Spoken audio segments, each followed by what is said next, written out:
When you have kids, especially teenagers, you have the opportunity to fix a lot of things because there's a lot of breaking going on. I'll show you how to fix any kind of tool with a wooden handle in a couple easy steps. It'll cost you probably under $1. Don't throw this tool away. Repair it and make it good, if not better than new. Interested? Here we go.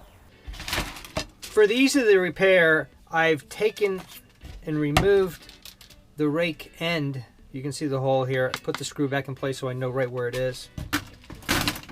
And then I'm fortunate enough that in this case, it matches up fairly well.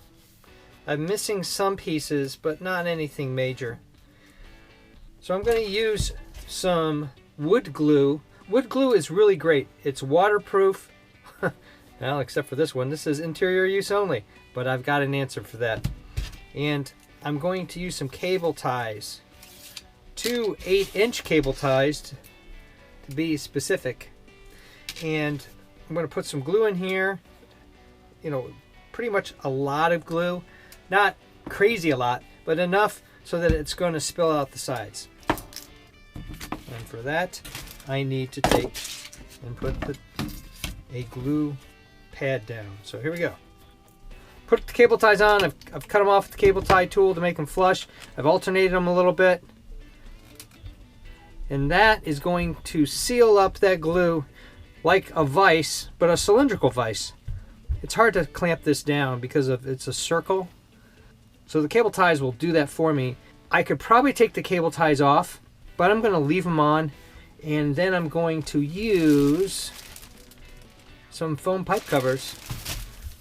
The 3/4 inch version, because that's about the diameter thing, and I'm just going to make a sleeve to go over that, so you won't even feel these guys, and that'll also be comfortable for when you're in the raking position. Using a wet paper towel, or in this case a baby wipe, I'm just going to come down and clean up all this excess glue. This will harden up a bit in about an hour, and it will be super strong in about 24 hours.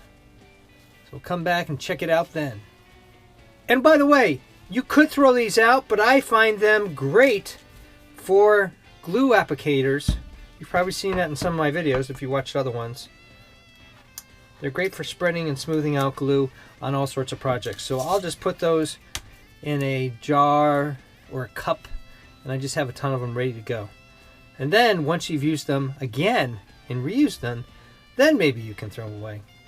Just trying to put less garbage and plastic in the landfill whenever possible. All right, it's been several days. I got distracted, and it's pretty tight. Now, I've given this more thought. You can put a foam barrier on this.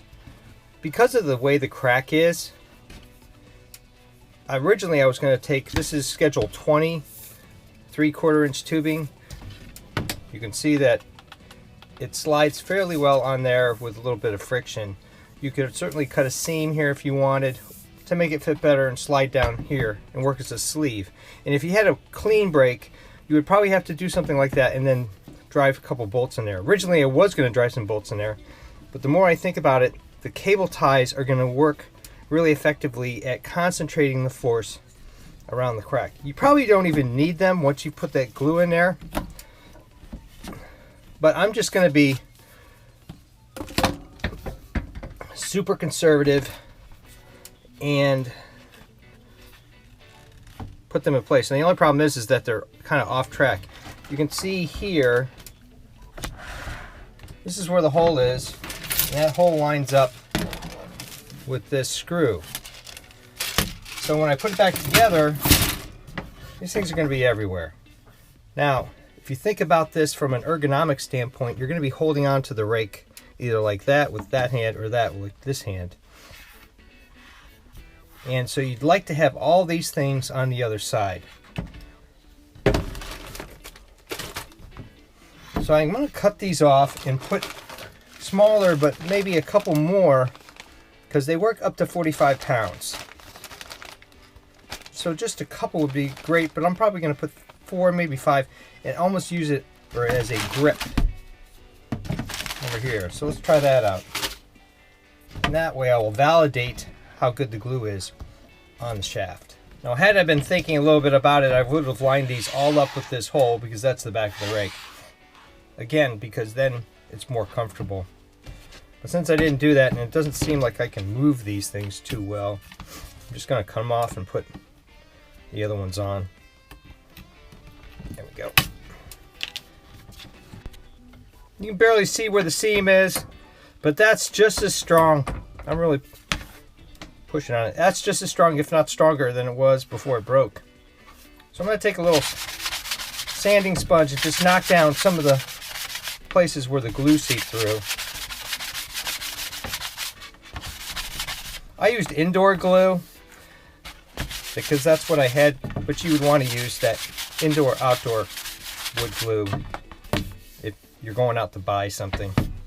Alright, so now I'm just going to take, and I'm going to know where this hole is. I'm going to line up the back of all the cable ties to be in line with this hole, so they're not going to eat into your hand when you grip them. I drew a simple line down here as a guide, also marked where the beginning and the ending of the cracks are, so I can evenly distribute these cable ties and just put the little nub here right on that line.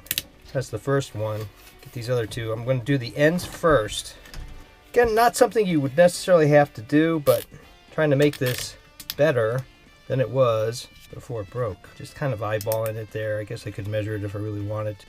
Yeah, those are all in place. Just checking their positioning before I finally tighten them down. That's just finger tight at this point. Then you can see that will give me like a nice little grip to hold on to. And you can actually run the seam here with this. And that would just give it a little more comfort. It's not going to structurally do anything for you. And if you ran the seam right there, that would be another way that you could soften up these nubs. I don't think the nubs are going to actually be a problem. You could tape over them with some duct tape if you really wanted to. This foam would work, and sometimes rakes just have that level of quality of foam, but I would wrap that with duct tape if you're really going to go that extra step. And that will give you a nice piece of comfort on a rake handle anyway. Use the tool. I showed that before in several of my builds. Nicely does a flush cut. You can also use this tool here, which is only a couple bucks, and that will give you a nice flush cut. Pair of scissors, that works too. I just encourage you to file it down right to the edge here so you don't have any issues. And those things are going to stay in place, and that actually gives you a nice grip. 3/4 inch. I just happen to have that on hand, so what I did is I just cut off a piece that's a little bit bigger than where the crack is. Center it, and then this has a little bit of glue on the inside. And then just push that together. And voila, you have a nice padded handle to hold on to. Now that would be okay, but I'm going to wrap it and tighten it up a little bit with some duct tape. You could use electrical tape to give it a little extra compaction and protection, so that way it doesn't get cut up over time, sharp objects, twigs, in your lawn or garden. I'm using black duct tape, and I'm going to run the duct tape. I might spiral it down actually. We'll see how that works. Like it was hockey tape. In fact, you could use hockey tape, but I think that would get a little dirty over time. So let's try the duct tape with a little bit of spiral, and then we'll finish it off on the ends. Or you could just do a bunch of circles all the way down. Let's slant it for fun. And I'm just keeping the pressure on and tightening it down as I bring it around. And I'm overlapping, making sure I'm got a good overlap of the previous one. And if for some reason you mess it up, it's easy to pull off at this point. About 1/4 inch, 1/2 inch all the way down. I'm going to get it to here and then just cut it off. And then finish the ends with a circle here and a circle here just to protect it a little bit more. And that gives you a really nice soft grip, not too thick. So I'm trimming off the little extra there from the angle. I've got to finish it off here and finish it off there. Really liking how that's turning out. A little bit of foam here I'm probably going to trim off too, because it's just not completely straight. That's cosmetic. With a straight edge cutter than it does with a knife. Or with a scissors. Yeah, that works a lot better. Get a nice flush cut. And you can put this grip on pretty much any tool or implement that you wanted. Especially if you have, you know, it's hard to hold on to rakes because they're so small in your hand. You also could use craft foam. You wouldn't have to use something as thick as this. Craft foam, just put a couple layers of that and then tape it up like this, and if that's too thick for you.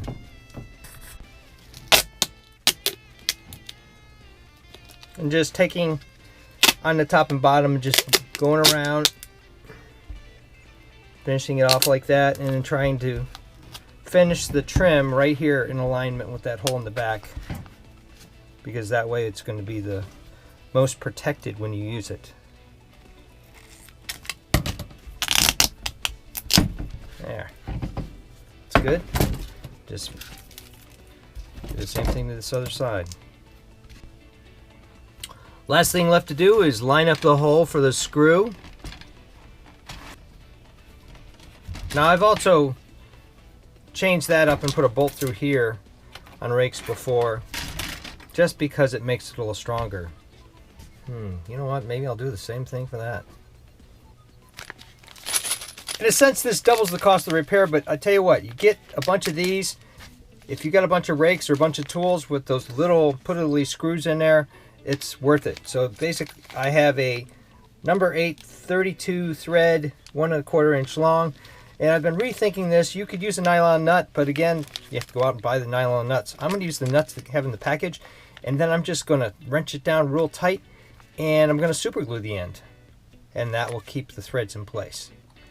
I'm using a 1/8 inch drill, and I've already made the hole, so I'm just going to go in here and show you, because that's the same diameter as the number 8 here I'm doing, and you want to make sure you have a straight hole going through the wood too, going to the other side.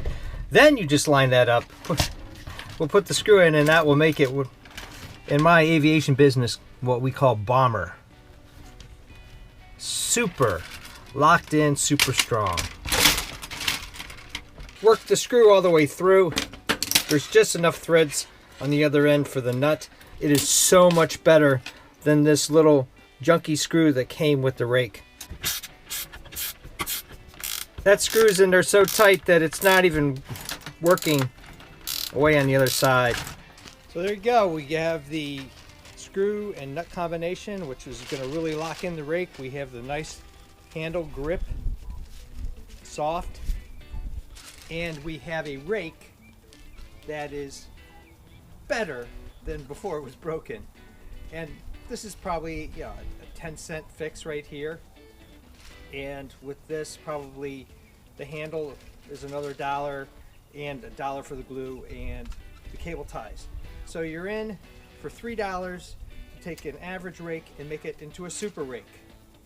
Thumbs up and comments always appreciated. Thanks for watching, and stay tuned for more outdoors videos on gear, gardening, coming soon.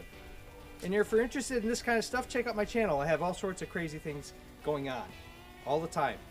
I post a new video at least once a week, and if I have time, I do 2 or even 3.